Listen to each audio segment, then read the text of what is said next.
Good morning, Dwayne here, Dry Creek Wrangler School. Making a video today, had something I wanted to talk about. We're doing it inside. It's a warm, sunny day out, but man, that wind is just vicious. I tried on the porch a minute ago and that just wasn't going to work.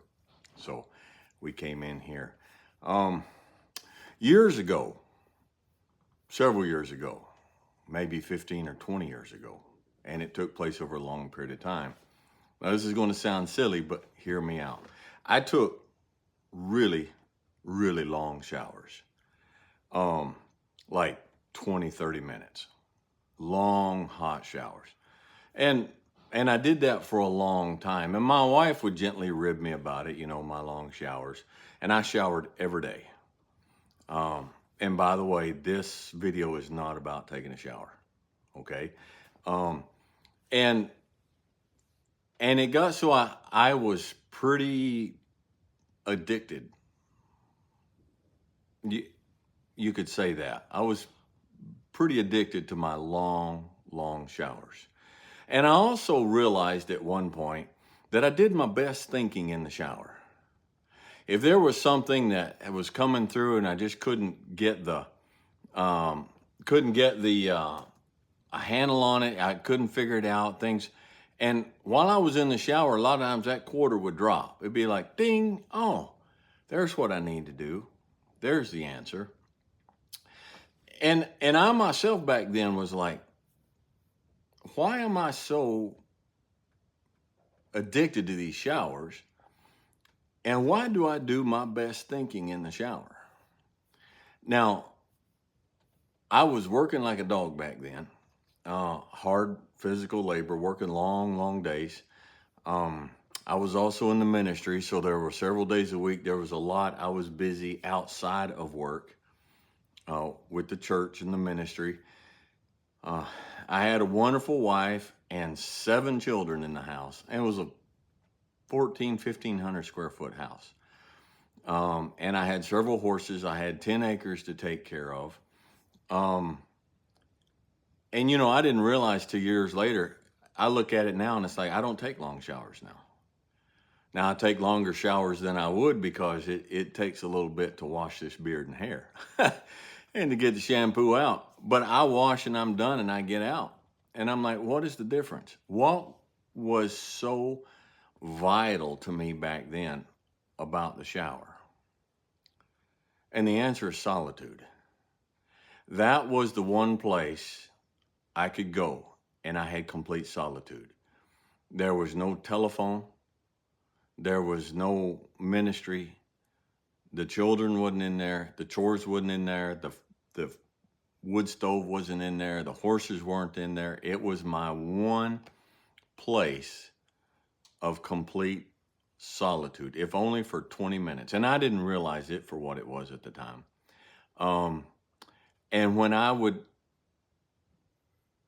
would give myself that enforced solitude, just standing there mindlessly letting the hot water roll off of me, my brain could relax enough to slip through that little piece of knowledge, that piece of understanding, that piece of information that I needed.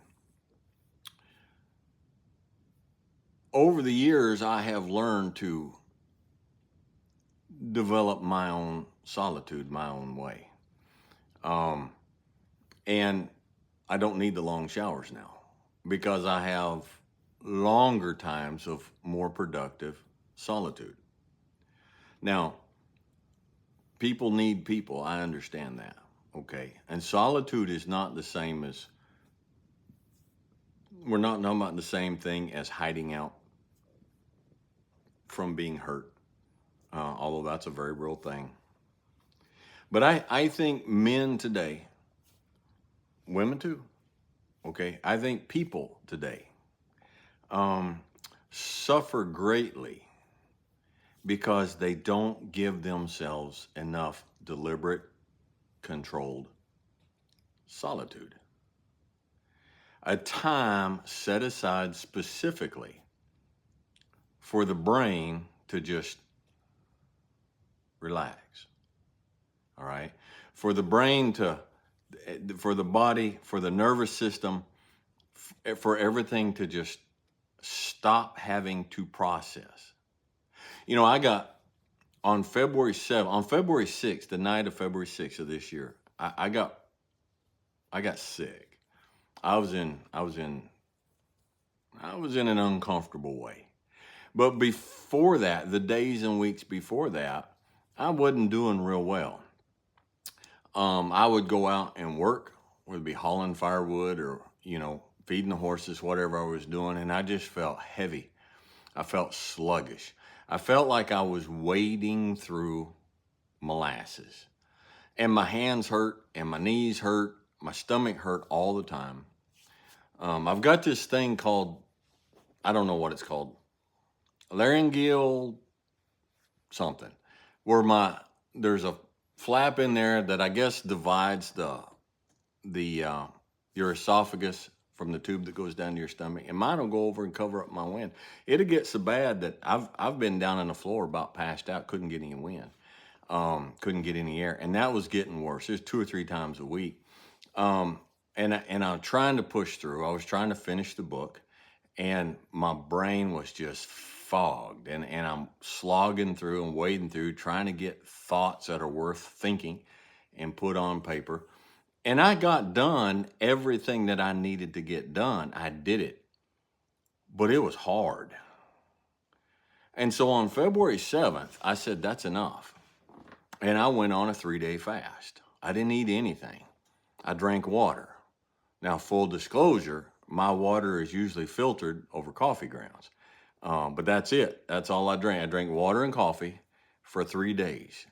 And then when that 3 days was up, I moved right into, and this is for now, for my health reasons, I moved right into a carnivore diet, very limited. And I still, a couple times a week now, I'll still fast for 24 hours. Like my last meal will be 6 o'clock at night, and I won't eat again until 6 o'clock the next night. But even at that, if I eat, a lot of times I'll eat at noon or 1 o'clock, and I won't eat again until noon the next day. Or I'll eat at noon and I'll eat at 6 in the evening, and then I won't eat till noon again the next day. And I feel like a new man. My body was being overloaded. Well, our mind gets overloaded. And sometimes what we need, as much as we need a physical fast, we need to stop eating 3 meals a day, everything that comes along, and our body cannot process it, and we're still trying to do what we need to do, and we have to stop for a while and give a chance for our body to catch up, to digest what's in there, to get rid of the junk, to sort things out, to have breathing space, to do what needs to be done. Well, our brain needs the same thing. And that comes from solitude. Solitude is a form, to me, solitude is a form of mental fasting. Now, I turn off my phone at about 6 o'clock at night. Okay, I've been doing this lately. I turn it off. I put it in the drawer of my desk here in the living room, and I go to bed. And I'll get up of a morning, and I'll sit here by the wood stove, and I'll have a cup of coffee, and I might have a pipe or a cigar. And somewhere up in the morning, I'll go turn my phone on, check all my messages, check on the channels, do what needs to be done.